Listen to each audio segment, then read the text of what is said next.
Bonjour.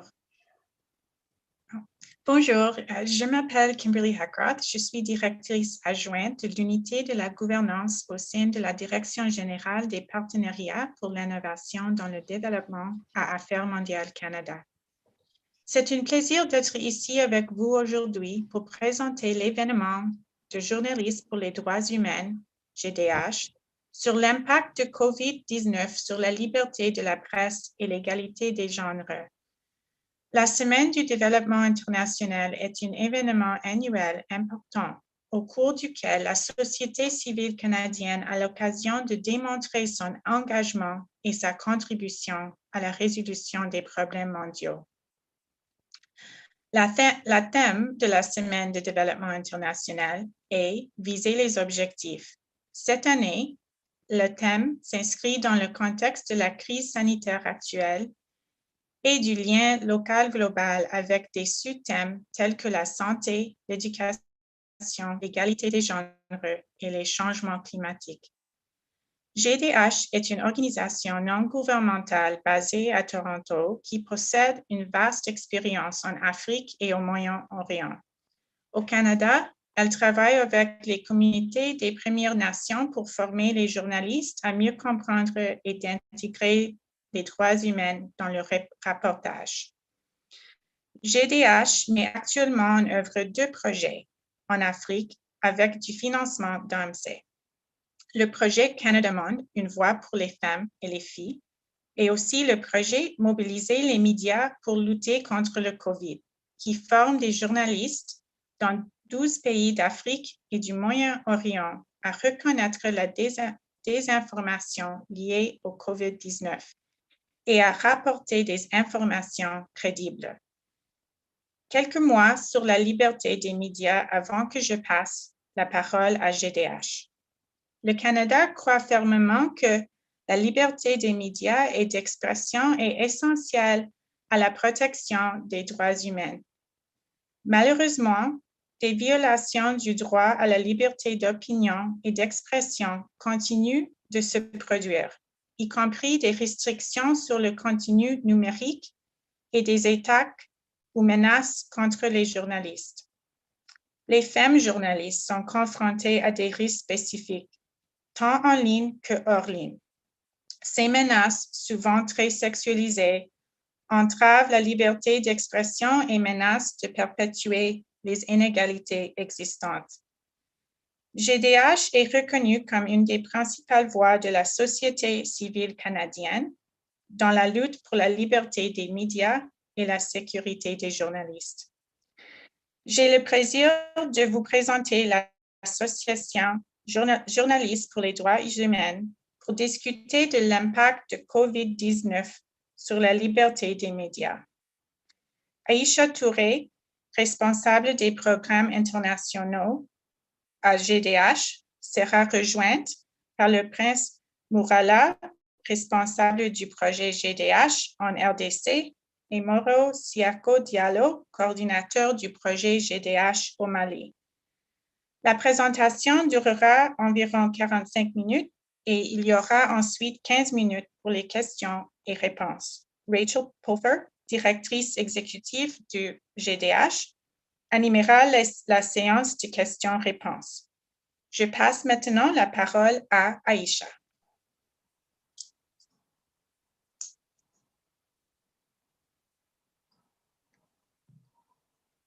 Bonjour à toutes et à tous. Merci de nous avoir rejoints à ce séminaire en ligne réalisé par Journalistes pour les droits humains. Je suis Aïcha Touré, la responsable des programmes internationaux au siège social des GDH à Toronto et je suis très heureuse de vous accueillir aujourd'hui. Je serai chargée de la modération de la session d'aujourd'hui. Le thème de notre webinaire d'aujourd'hui est l'impact du COVID-19 sur la liberté de la presse et sur les médias. Nous allons spécifiquement nous focaliser sur le cas de la République démocratique du Congo, RDC et les Mali. La promotion de la liberté de la presse a été et demeure un élément clé dans tous les projets des GTH. Nous sommes convaincus que la liberté de la presse est essentielle au développement et à la promotion des droits humains. De ces faits, notre but est de renforcer la liberté de presse, entre autres, dans tous les pays où nous intervenons. Par exemple, l'année dernière, GDH a conclu un projet de 4 ans financé par Affaires mondiales Canada au Soudan du Sud. Le but du projet était de renforcer la redevabilité publique au Soudan du Sud sur les questions relatives aux droits humains et à la bonne gouvernance.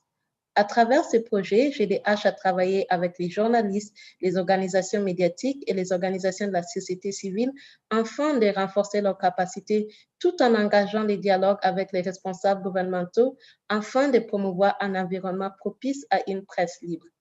En effet, le travail des GDH a contribué à améliorer les standings du Soudan du Sud sur l'indice de la liberté de la presse de 141 en 2016 à 138 en 2020. Avant notre intervention, la relation entre les journalistes et les autorités sud-soudanaises était très tendue. Rien qu'en 2015, 7 journalistes ont été tués dans le pays. Cependant, depuis 2017, aucun journaliste n'est mort au Soudan du Sud dans le cadre de sa profession. Ces résultats peuvent être attribués au travail des GDH et d'autres organisations de développement médiatique qui ont grandement contribué à normaliser la relation entre le secteur médiatique et les représentants étatiques. Présentement, malgré les progrès réalisés, la situation des journalistes au Soudan du Sud reste extrêmement difficile et la liberté de la presse demeure précaire, malheureusement. Les journalistes sont toujours confrontés à des détentions arbitraires, du harcèlement, la censure et la précarité financière. Il reste encore beaucoup de travail à faire pour institutionnaliser et accroître les gains.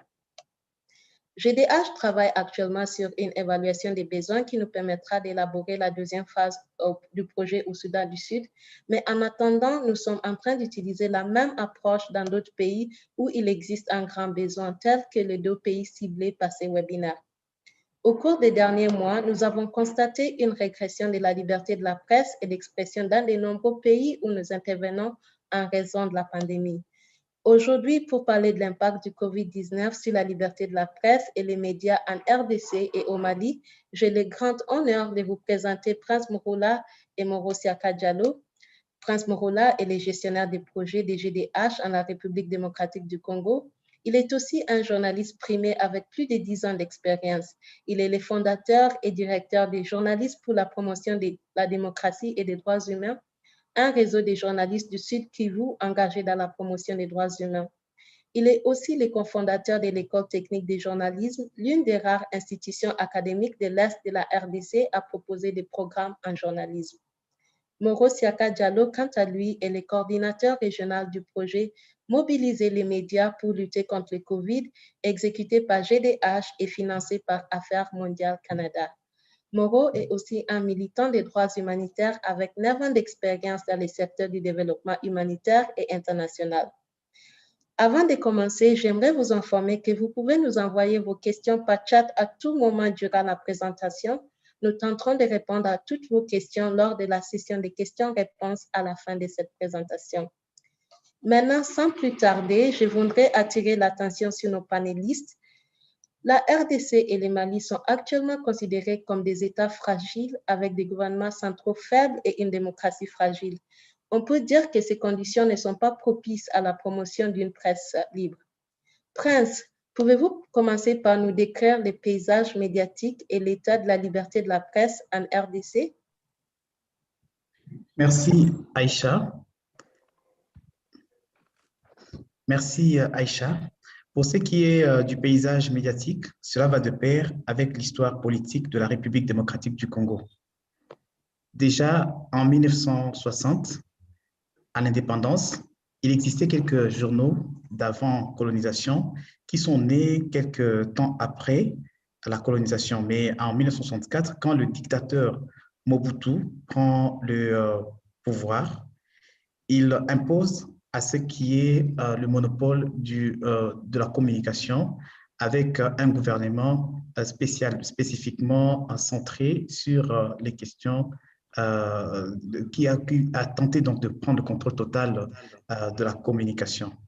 Les médias devaient ainsi rendre compte au département de l'idéologie et propagande du parti unique qui venait d'instituer. La conséquence est que la liberté d'expression, les droits à l'information étaient totalement confisqués.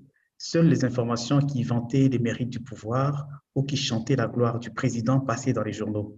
diffuser une information qui parle d'autres choses comme les droits humains, la pauvreté, le chômage, l'accès à l'eau, à l'électricité est un crime contre l'autorité.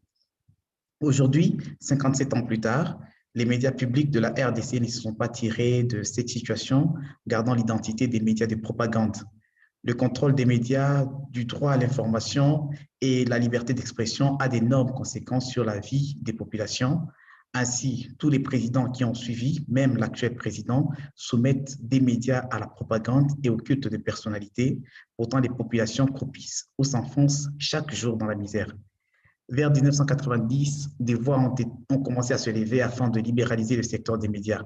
Ainsi, avec le vent de démocratisation, avec la chute du mur de Berlin, Mobutu convoqua une conférence nationale où l'option de la libération du secteur de la communication fut levée.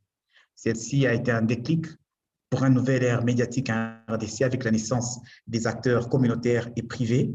Souvent, à l'improviste, des médias sont nés sans moyens, sans formation des journalistes et avec comme seule référence les médias publics eux-mêmes, médias de propagande. Ces quelques médias communautaires ont vu le jour et servent à ce jour de la cause de la communauté. La majorité, par contre, est contrôlée par les politiciens. Ceux-ci utilisent donc les médias pour s'assurer la propagande, la gloire et contrôler l'opinion publique dans leur intérêt ou leur positionnement. En plus du contrôle public, le Congo a aussi une loi encore plus sévère vis-à-vis de la presse. Depuis plusieurs années, les plus grands défis auxquels est confrontée la presse en RDC sont entre autres le manque des ressources financières, le manque de formations adéquates, une loi sévère qui réprime ou expose les journalistes aux pressions ou aux répressions du pouvoir. Il y a aussi la difficulté d'accéder aux sources de l'information, ainsi la répression des journalistes indépendants pouvant conduire aux menaces, emprisonnement et parfois même au meurtre. Aussi, un journaliste peut être poursuivi pour diffamation même si l'information diffusée est vraie. Les délits de presse exposent les journalistes aux peines qui peuvent aller de l'emprisonnement à plusieurs mois jusqu'à la peine de mort. Soulignons que la RDC occupe la 150e place à l'édition 2020 du classement mondial de la liberté de la presse récemment publié par Reporters sans frontières.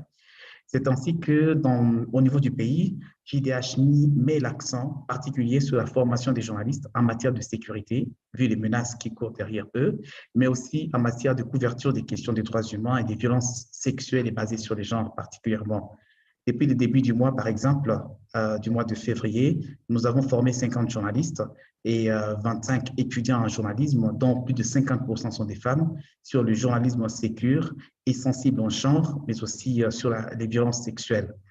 Nous formons aussi des gestionnaires des médias sur le management des médias afin d'autonomiser leurs organes de presse, mais aussi sur le respect du genre dans les institutions médiatiques. Nous réalisons aussi des ateliers avec des académiciens, des décideurs politiques et administratifs afin de les impliquer pour la promotion des droits humains, des filles et des femmes en particulier, également leur implication pour le respect de la liberté de la presse. Si je peux évoquer de manière particulière le problème que subissent les femmes à RDC, je peux attester que si le métier du journalisme est déjà difficile à exercer par les hommes, il est encore plus difficile pour les femmes. Par rapport aux hommes, les femmes sont moins nombreuses dans les médias en RDC, selon un rapport de l'UCOFEM, Union congolaise de la femme des médias, partenaire à JDH. 34% des femmes seulement sont représentées dans les médias, sont présentes dans les médias, et celles qui occupent des postes de responsabilité sont autour de 12%. Pour la grande majorité, des femmes sont ainsi appelées dans plusieurs médias à ne jouer que des rôles accessoires comme présentatrices, secrétaires, caissières, réceptionnistes. Ainsi, la discrimination, la stigmatisation et les préjugés sont aussi donc le lot de leur quotidien. Cela est aussi encouragé par les coutumes locales qui veulent que la femme reste inférieure à l'homme, lui doivent obéissance. Une femme qui dirige un groupe d'hommes dans une rédaction ou un média est ainsi confrontée à cette situation, trouvant aussi du mal à imposer son autorité, car plusieurs hommes ne la verront plus comme une femme directrice ou rédactrice en chef, mais la verront comme une femme, sous-entendant qu'elle leur doit du respect.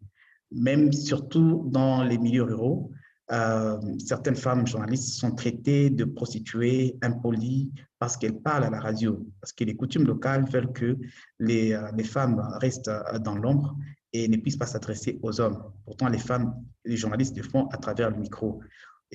ou parce qu'ils sont traités ici parce qu'ils sont obligés de faire des interviews avec d'autres catégories de la population. Depuis 2019, nous avons donc formé plusieurs journalistes et gestionnaires des médias. Et ce que nous faisons pour surmonter ce problème de discrimination, nous formons des journalistes femmes, notamment sur les leaderships dans les salles de rédaction. Nous formons aussi les gestionnaires des médias pour l'intégration du genre dans la promotion de la femme au poste de responsabilité.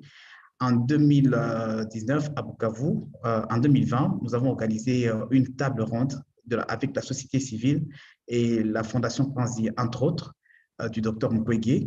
Nous avons réuni les représentants du Parlement, des membres des organisations humanitaires et institutions des Nations Unies pour parler de l'impunité des violences sexuelles. Et grâce à ces échanges, les acteurs ont lancé un appel au gouvernement congolais et la communauté internationale pour que soit mis fin à l'impunité des violences sexuelles, parce que c'est aussi l'un des gros problèmes majeurs, l'impunité des auteurs des violences sexuelles auxquels est confrontée la communauté en République démocratique du Congo.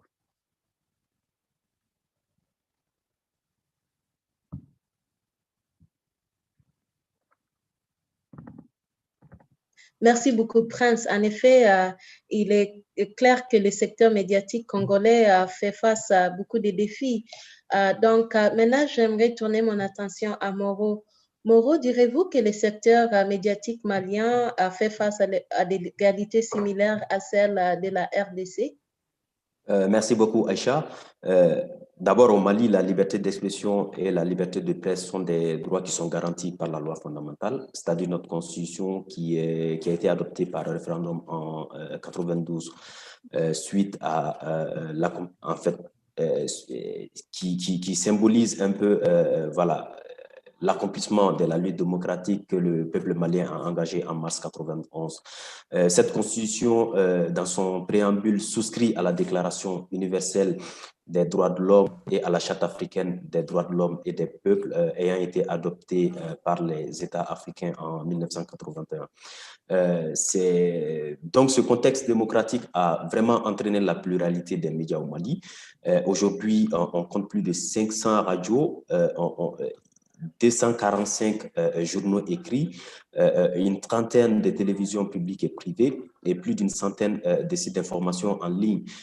Dans cet environnement, disons, cet environnement vraiment fonctionne avec à travers des associations médiatiques qui défendent les intérêts des journalistes, soit par catégorie des médias, parce qu'on a les organisations, les associations médiatiques pour la radio, on a des associations pour la presse écrite, des associations pour la presse en ligne. Et également, on a des associations médiatiques pour des femmes journalistes, des jeunes journalistes, des patrons de presse. On compte également une organisation fêtière, c'est-à-dire une organisation qui fédère ses principales associations médiatiques, qu'on appelle la Maison de la Presse. La Maison de la Presse défend les intérêts de toute la profession du secteur médiatique au Mali. La Maison de la Presse au Mali regroupe les médias privés et les médias publics. Journalistes pour les droits humains travaillent avec toutes ces organisations médiatiques, mais nos partenaires privilégiés restent la Maison de la Presse, bien évidemment, l'Union des radios et télévisions libres du Mali, l'Alliance des professionnels de la presse du Mali, qui est une association médiatique essentiellement 100% constituée des femmes journalistes. On a également l'Association des professionnels de la presse en ligne. Voilà, le bureau de journalistes pour les droits humains est situé dans les locaux de la Maison de la Presse à Bamako, ce qui renforce le soutien de notre organisation à cette institution médiatique. Ça facilite également la collaboration entre les journalistes et ça accroît nos connaissances du secteur médiatique pour des projets beaucoup plus adaptés. Aussi, le secteur médiatique malien dispose d'un organe indépendant d'autorégulation. Cet organe est connu sous le nom de Conseil éthique et déontologique des pairs, qui est institutionnellement rattaché à la Maison de la Presse et qui fédère qui est composé de représentants des médias privés et des médias publics. Également, au Mali, le secteur médiatique est animé. On sait quand même que voilà, le Mali a pris du retard en ayant une école publique de journalisme, de formation. Donc, c'est en 2015, l'État a créé la première école publique de formation en journalisme, l'École supérieure de journalisme et des sciences de la communication. Mais voilà, les activités de cette école ont commencé en 2017. Bien évidemment, Dieu merci, avec l'intervention de JDH au Mali, on est devenu partenaire avec cette école publique.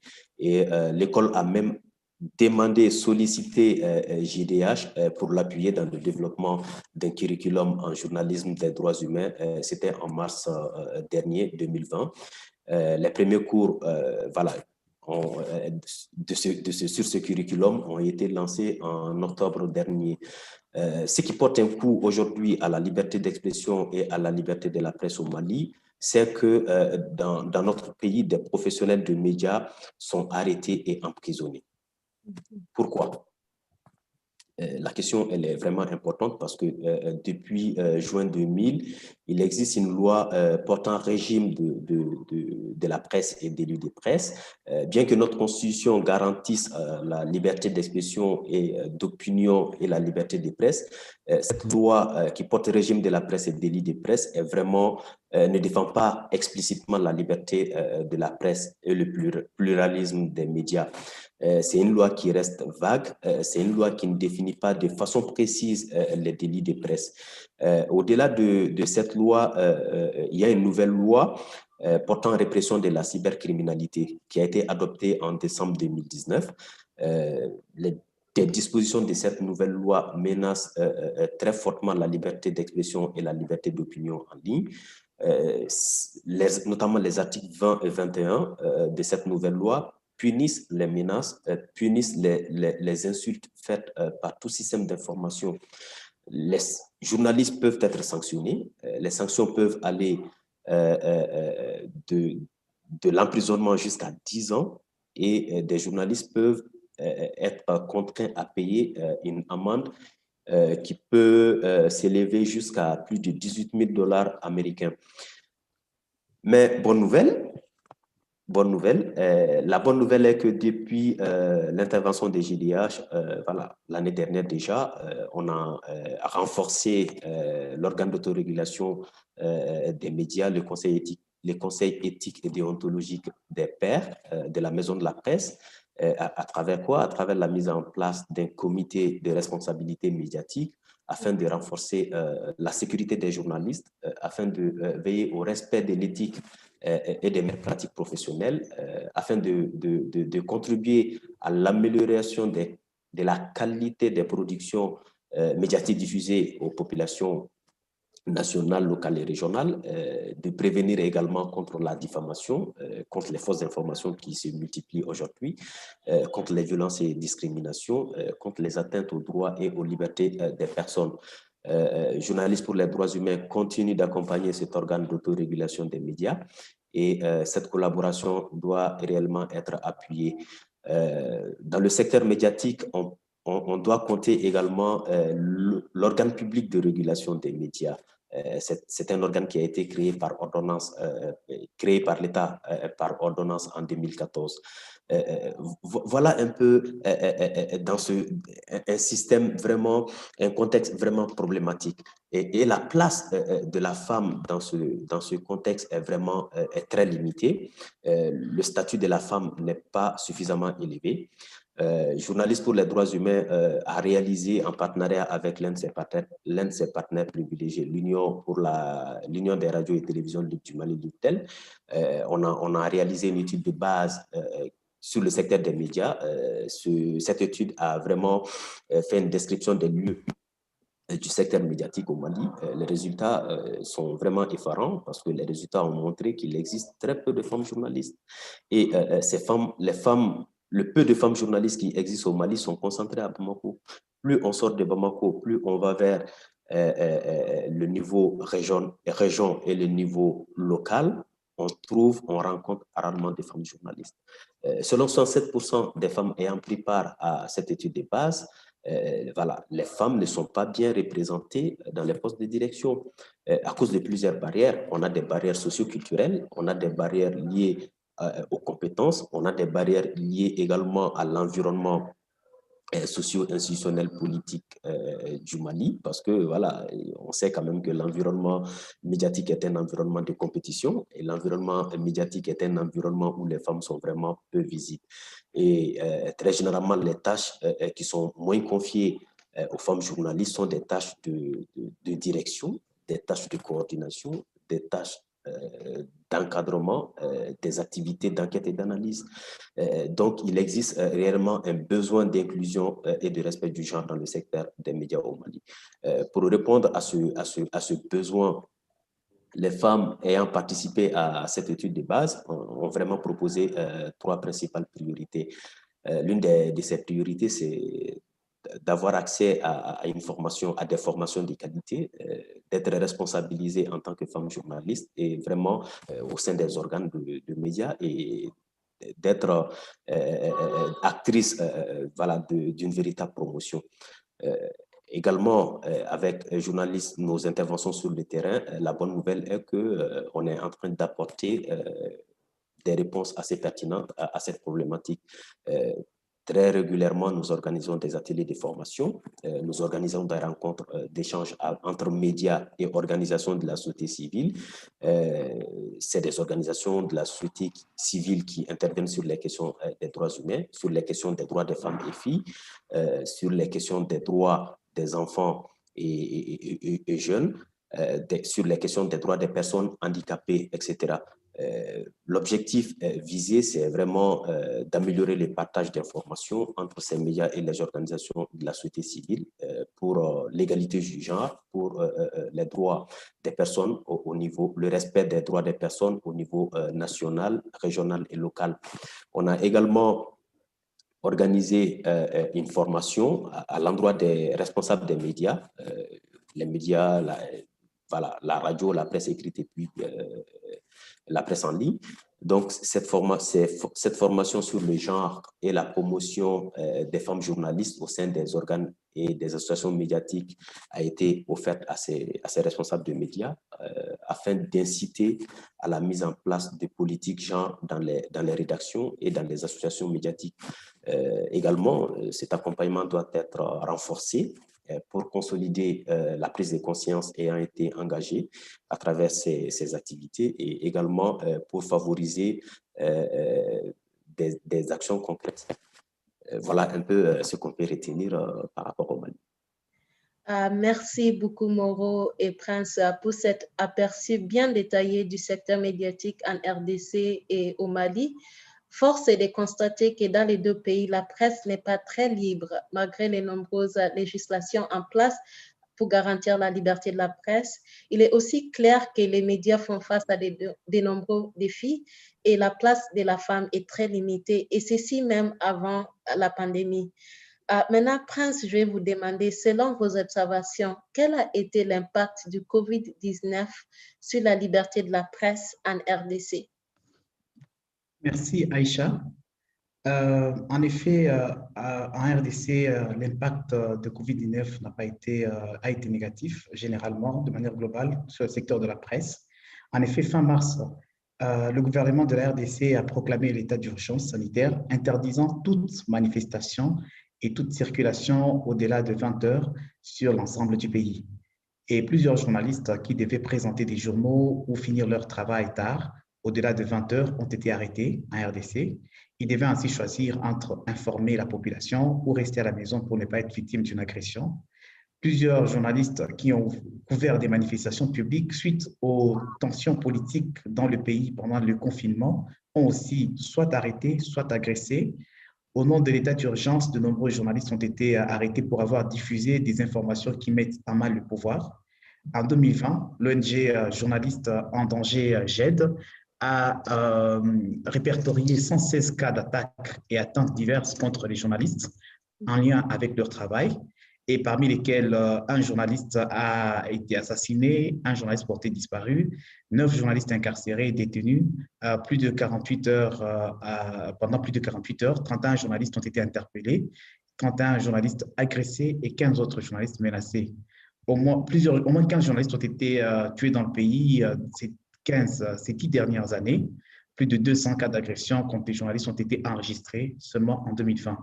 Aujourd'hui, un couvre-feu a été instauré au pays en rapport avec la pandémie, mais il continue à alimenter beaucoup de cas de violation des droits de la presse. Parmi les cas, on peut citer entre autres le cas le plus récent. Il y a 2 semaines, en fin janvier, à Bukavu, 5 journalistes ont été agressés par la police, leur matériel confisqué, pendant qu'ils couvraient une manifestation des étudiants pour réclamer la reprise des cours suspendus à cause du coronavirus.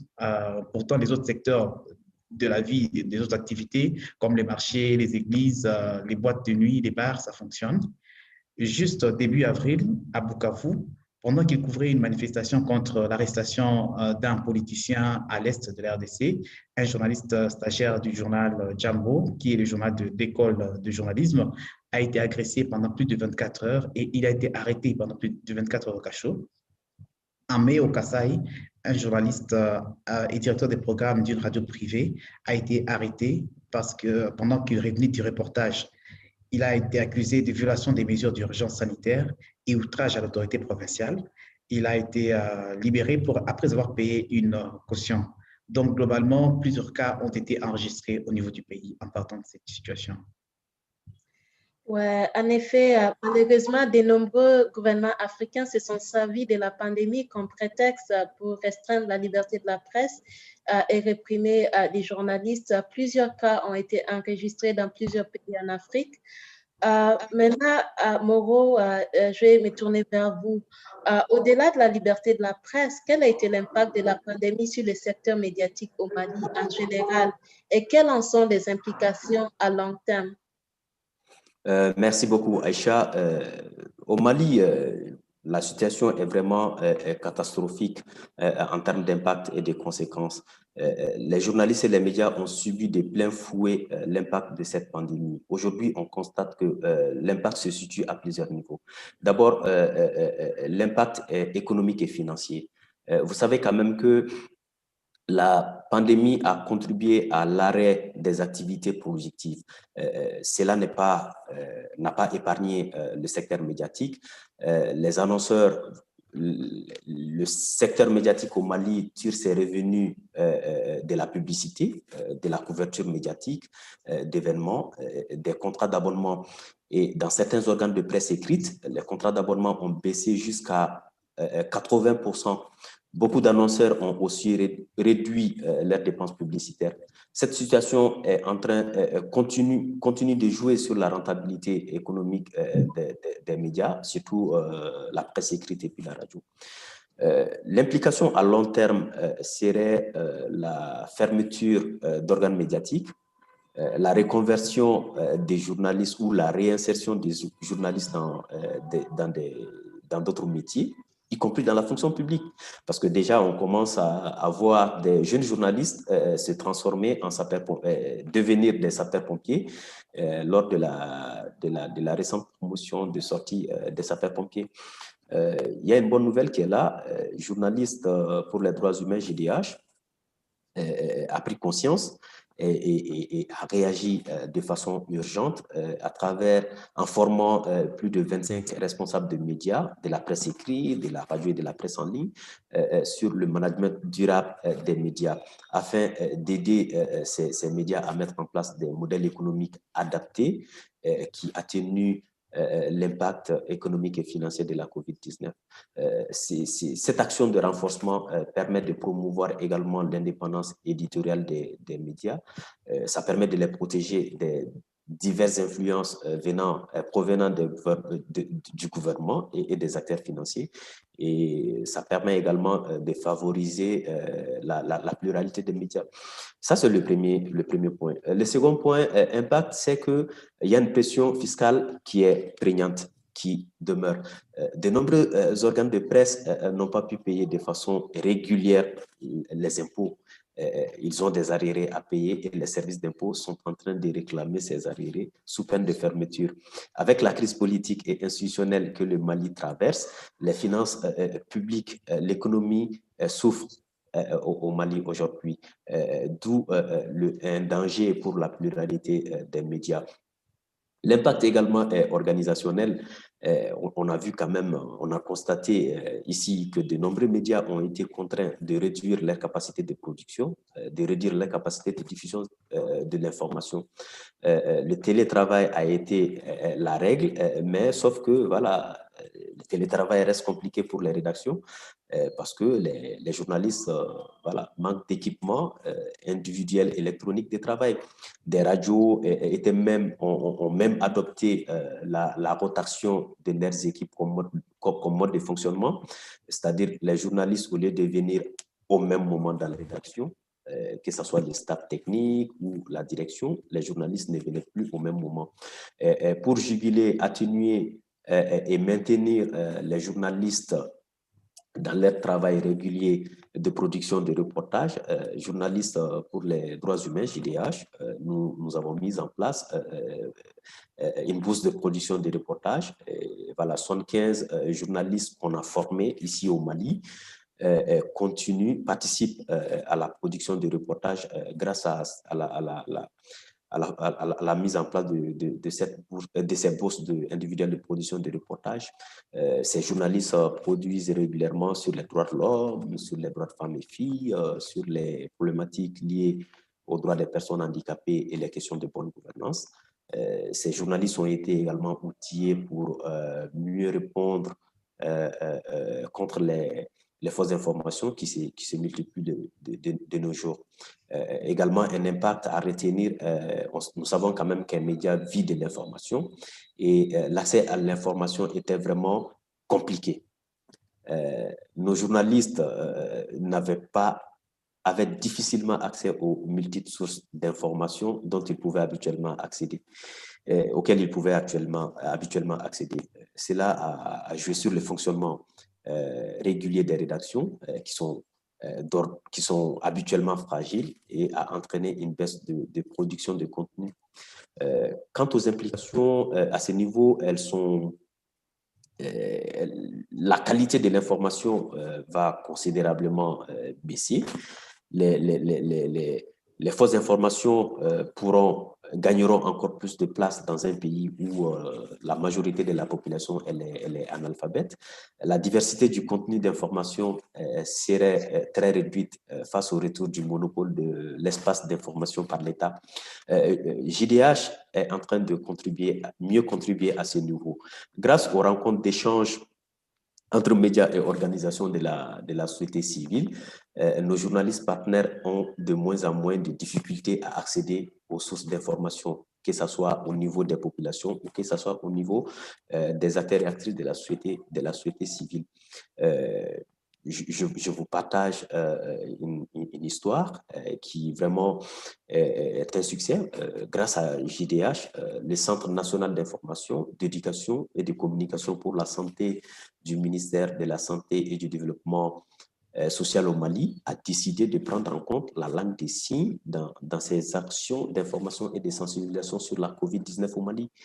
Depuis 2020, juillet 2020, les spots télévision qui se passent sur la chaîne nationale publique du Mali par rapport à la COVID et aux questions de santé publique sont adaptés aux personnes handicapées, malentendantes, qui n'avaient pas habituellement accès à l'information.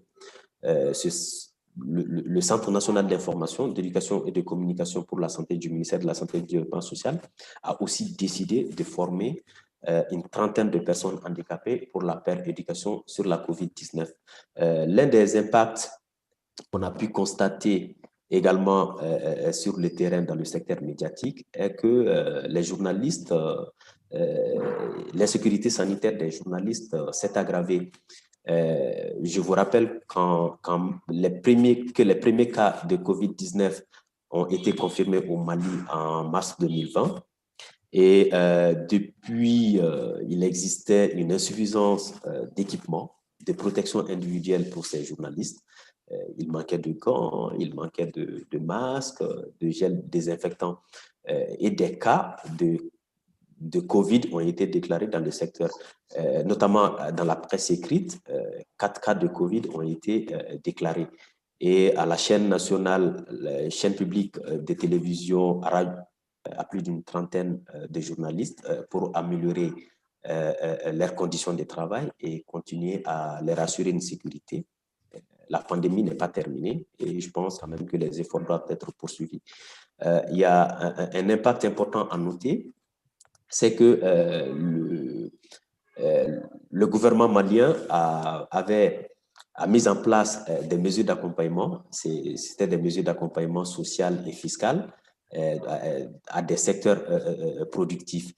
Mais ces mesures ont été exclusives parce que ces mesures n'ont pas pris en compte le secteur des médias. Donc, les médias, les organisations médiatiques, les associations et puis la fêtière ont fait des propositions au gouvernement, mais malheureusement, ces propositions ont été refusées. Donc, ce manque de soutien aggraverait la précarité des conditions de vie des journalistes. On pourrait voir des journalistes sans rémunération régulière, on pourrait voir des journalistes au chômage ici au Mali. Le dernier impact considérable qu'il faut prendre en compte, ça c'est l'impact sur le genre. Avec les mesures, notamment le couvre-feu ayant été imposé par les autorités et les pertes d'emplois qui ont contribué à la hausse de cas de violences basées sur les genres, notamment les violences conjugales. Donc, comme nous travaillons avec les organisations de femmes journalistes, donc on a une organisation qui est vraiment championne. Elles sont très actives, très combatives. Elles ont mis en place un organe qui s'appelle un journal écrit, l'annonceur, dont la rédaction est animée 100% par des femmes. Donc, nous travaillons avec cette association médiatique et ce journal. Et elles se sont vraiment engagées et elles continuent de mieux couvrir ces thématiques de violences basées sur le genre et ces thématiques de violences conjugales. Comme implication, la couverture médiatique se focalisera sur cette problématique et de façon générale sur les violences basées sur le genre. Pour garantir la qualité des reportages, notamment sur le genre et les droits des personnes vulnérables, JDH a mis en place un programme de mentorat fonctionnel. Ce programme est assuré par une journaliste femme, une femme journaliste senior, qui est experte sur les questions genre et qui travaille à la maison de la presse. Et elle travaille également, cette journaliste femme travaille avec un journaliste homme qui enseigne sur le journalisme au Mali. Il constitue grosso modo les vrais piliers du programme de mentorat et continue d'accompagner les journalistes dans la poursuite de leur travail quotidien. Merci beaucoup, Mauro, pour cette réponse bien détaillée avec les solutions potentielles. Il ne reste plus beaucoup de temps, donc je vais demander à Prince, est-ce que vous avez des solutions supplémentaires sur ce qu'on doit faire pour accroître la résilience des organisations médiatiques et pour protéger la liberté de la presse dans ce contexte de la pandémie? Oui, Aïcha, merci beaucoup. Donc, je pense qu'il est temps pour JDH de poursuivre sa lutte pour engager le gouvernement à promouvoir davantage la liberté de la presse, notamment en renforçant le plaidoyer pour la suppression des délits de presse et l'accès à l'information, et aussi en encourageant à ce que les textes qui exposent les journalistes à toute forme de poursuite ou d'agression soient supprimés. Il sera aussi important pour nous d'accompagner les plaidoyers et l'adoption d'une loi donc à l'accès d'information. Nous pensons aussi qu'il serait important de travailler davantage avec les autorités, surtout ceux du secteur de la sécurité. Je vois principalement l'armée, les services de renseignement, parce que ce sont eux qui sont à l'avant-plan dans la répression et la réduction au silence du journaliste et des médias. Il faut aussi renforcer surtout leur compréhension du rôle des médias et l'importance de la liberté de la presse dans la consolidation de la démocratie et des droits humains. Aussi, poursuivre avec la formation des journalistes sur le journalisme des droits humains, en vue de plus d'engagement positif. Enfin, poursuivre aussi ce réseautage avec la société civile et d'autres parties prenantes pour que les questions, notamment des violences sexuelles et droits humains, puissent avoir un écho majeur dans la communauté. Merci beaucoup, Prince. Donc, il ne reste plus que quelques minutes, donc je vais juste continuer juste en résumé. La pandémie a mis à rude épreuve la liberté de la presse et les médias dans beaucoup de pays. Depuis l'apparition de la pandémie, l'organisation Reporters sans frontières a enregistré une augmentation des exactions contre les journalistes, une prolifération des mesures liberticides à l'encontre de la liberté de la presse et un affaiblissement économique des médias en Afrique. Cependant, il est indéniable que les médias ont un rôle fondamental à jouer dans la lutte contre la pandémie, en termes d'informer le public, favoriser la pratique des gestes barrières, débusquer la désinformation et tenir les gouvernements responsables de leurs actions. COVID-19 a amplifié les menaces et les contraintes qui pesaient déjà sur les médias avant la pandémie, comme l'a démontré Moreau et Prince. Cette crise a une implication sur la durabilité et l'indépendance des médias à long terme.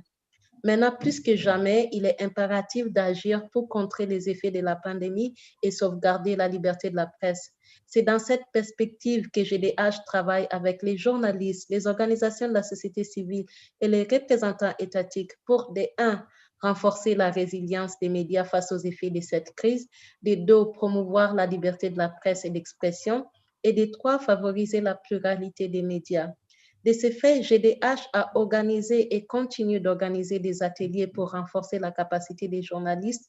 Nous organisons aussi des formations avec les gestionnaires médias pour soutenir la durabilité des médias et promouvoir l'indépendance éditoriale, et des tables rondes avec les autorités et les organisations de la société civile pour promouvoir un environnement favorable à une presse libre.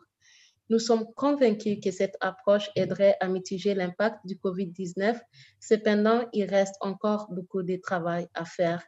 Merci tout le monde. Maintenant, nous allons répondre à vos questions.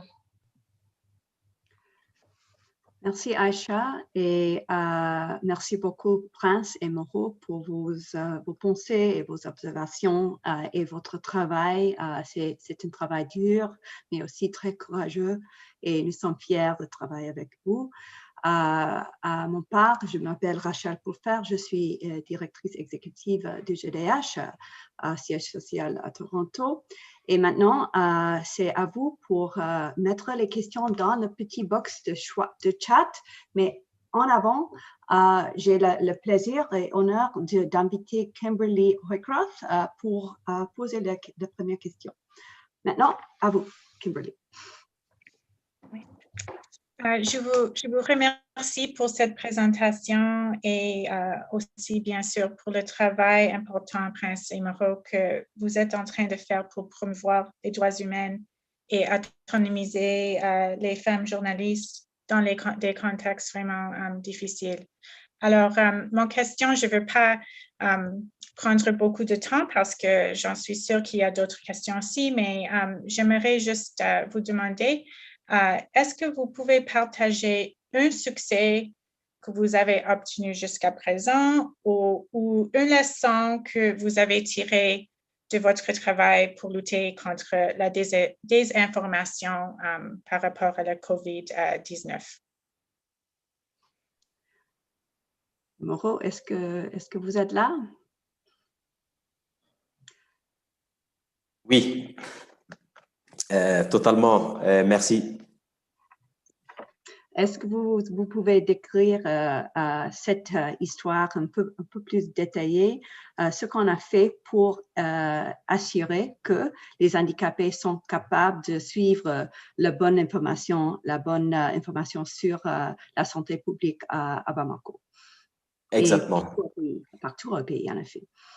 Oui, exactement. Ça, c'est l'une de nos nombreux succès, c'est que voilà, nous organisons des émissions radiophoniques qui permettent, qui facilitent l'accès des acteurs et des actrices de la société civile à l'espace médiatique, parce que accéder à l'espace médiatique par les organisations de la société civile est vraiment difficile au Mali. Donc, JDH, à travers ces interventions, facilite l'accès à ces espaces, et parce que les organisations de la société civile disposent des connaissances, elles disposent des évidences, elles sont avec les communautés, les populations, elles connaissent leurs problèmes. Et nous, nous leur facilitons ça. Donc, on a organisé une émission radiophonique en mettant autour de la table l'État, c'est-à-dire le ministère de la Santé et du Développement social, une organisation de la société civile qui défend les droits des personnes handicapées, notamment l'Association malienne des interprètes en langue des signes au Mali, qui est une association membre de la Fédération malienne des associations des personnes handicapées, qui constitue la Fédération nationale. Donc, et également un acteur étatique. Donc, on les a mis ensemble pour parler des difficultés liées à l'accès à l'information par cette catégorie de personnes qui est vraiment exclue. Au Mali, institutionnellement, sur les cadres institutionnels, les personnes handicapées sont exclues. Sur les cadres accès aux services sociaux de base, elles sont exclues.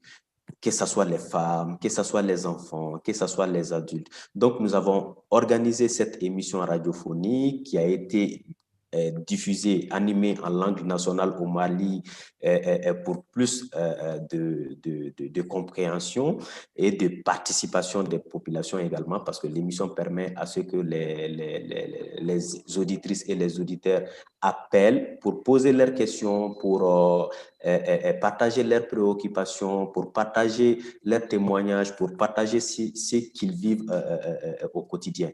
Donc, on a vraiment fait ça et c'est suite à cette émission que le représentant du ministère a dit, parce que le constat est réel, au Mali, le Mali est l'un des pays où l'ORTM, la chaîne nationale, n'interprète pas, ne s'adresse pas à ces personnes.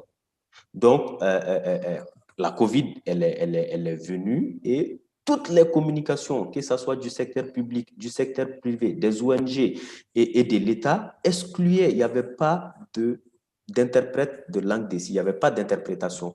Donc, ça a été vraiment le déclic et le ministère a dit, écoutez, désormais, on va interpréter.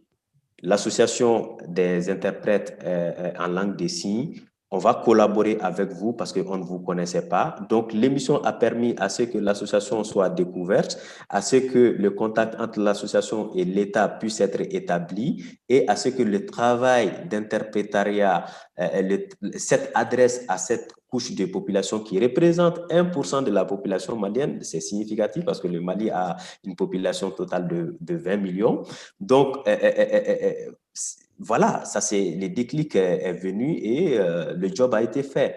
Et Dieu merci, ça se passe sur la chaîne nationale, ça a été diffusé X fois, les messages de sensibilisation, comment se protéger contre les gestes barrières, comment protéger l'autre, quelles sont les connaissances sur la pandémie en tant que telle, et pas que.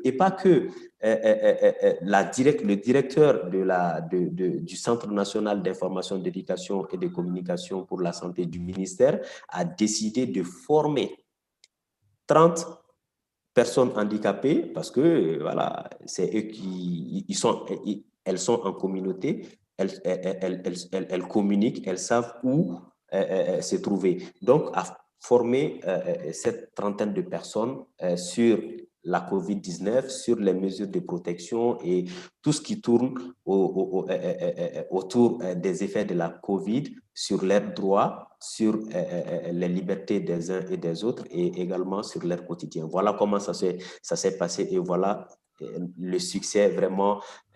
L'État reconnaît et le directeur a reconnu sur le plateau en langue nationale, voilà. Écoutez, c'est vraiment une faiblesse. On remercie JDH et puis on remercie également et les auditeurs. Il y a des auditeurs, des personnes handicapées qui ont appelé, qui ont dit, écoutez, si ce problème est résolu, continuez pour résoudre d'autres difficultés que nous rencontrons au quotidien.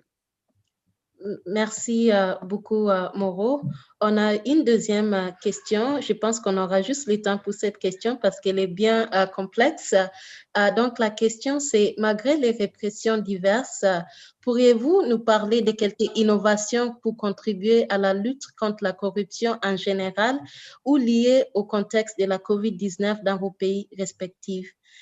Donc, si j'imagine, si je peux paraphraser, c'est si vous avez des solutions pour lutter contre la corruption en général ou la corruption liée à la COVID-19, dans le contexte de la COVID-19 dans vos pays respectifs. Donc, Prince, est-ce que vous voulez commencer? Oui, merci Aïcha. Au niveau de la RDC, certes, on a parlé de la répression et tout. Et le premier problème, c'est que d'abord, les journalistes ont du mal. Il y a de nombreux paramètres que les journalistes n'arrivent pas auxquels ils n'arrivent pas à accéder. Par exemple, la formation. Parce que sur l'ensemble des journalistes, il y a à peu près 90% ou 90%. Les chiffres ne sont pas très... bref, ça varie entre 90 et 90 et 80. Pour 80% des journalistes qui n'ont pas reçu de formation, donc qui travaillent sans aucune formation de départ. Donc, ça devient difficile pour eux de travailler sur des questions de corruption, par exemple. Et c'est pourquoi JDH privilégie le travail dans des formations pour pouvoir aider à ce que les journalistes comprennent les bases du travail du journaliste. Il y a aussi d'autres problèmes, c'est lié à la loi, parce que c'est la loi sur l'accès à l'information qui pose problème. Et je crois que le plaidoyer actuel, c'est qu'on donne aux journalistes l'accès aux sources d'information. Parce qu'un journaliste qui dénonce, comme je l'ai dit au départ, dénoncer un problème de corruption et l'autorité qui se sent lésée par cette information peut poursuivre les journalistes pour diffamation, même si la question est vraie. Donc, il y a ce contexte légal aussi sur lequel nous travaillons. Et bien sûr, il y a un plaidoyer actuellement pour la fin aussi des délits des presses au niveau du pays.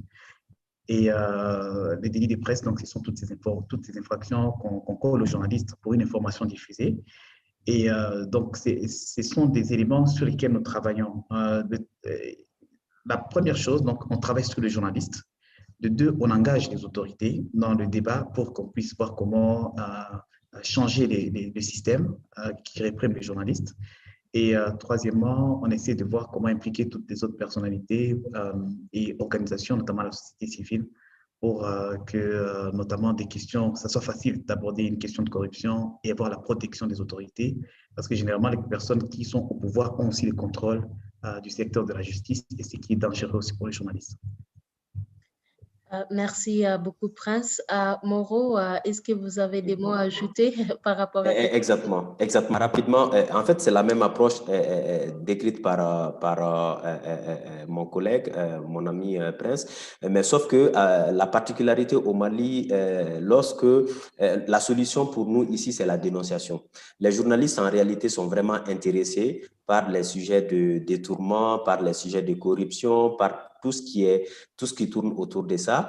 Et c'est la dénonciation en réalité qui permet à ce que l'État engage ou la justice engage des poursuites. C'est ça un peu comment ça se passe ici au Mali. Donc, en travaillant avec les journalistes, en les encourageant à identifier les sujets relatifs ou les problématiques relatives à ces sujets, donc et grâce aux outils et voilà, donc aux meilleures pratiques qu'on a qu'on a enseigné à ces journalistes lors de nos formations pour mieux traiter et qu'ils soient à l'abri, c'est-à-dire pour que ces sujets soient éthiquement et déontologiquement mieux traités. Comme ça, les journalistes sont à l'abri des poursuites, les journalistes sont à l'abri des fausses inculpations. Donc, la dénonciation vraiment occupe une place importante au Mali et les journalistes, nous, à notre niveau, à JDH, nous encourageons les journalistes à identifier, à mieux les traiter de façon éthique et déontologique. C'est ce que je voulais voilà, donc rajouter. Et un dernier truc, la COVID, on sait quand même qu'au Mali, ici, il y a un fonds COVID, mais il n'y a aucune transparence en réalité autour du fonds COVID et les journalistes sont intéressés à faire des reportages. Les bourses de reportage sont disponibles pour les aider, les accompagner. Merci beaucoup, Moreau et Prince. Malheureusement, il nous reste plus beaucoup de temps pour répondre aux autres questions. Je vais juste profiter pour clôturer la session. Tout d'abord, j'aimerais remercier Affaires mondiales Canada de nous avoir donné cette opportunité de présenter notre travail. Merci aux panélistes pour la discussion enrichissante. Et finalement, merci à vous les participants. Nous espérons de vous revoir prochainement. Merci.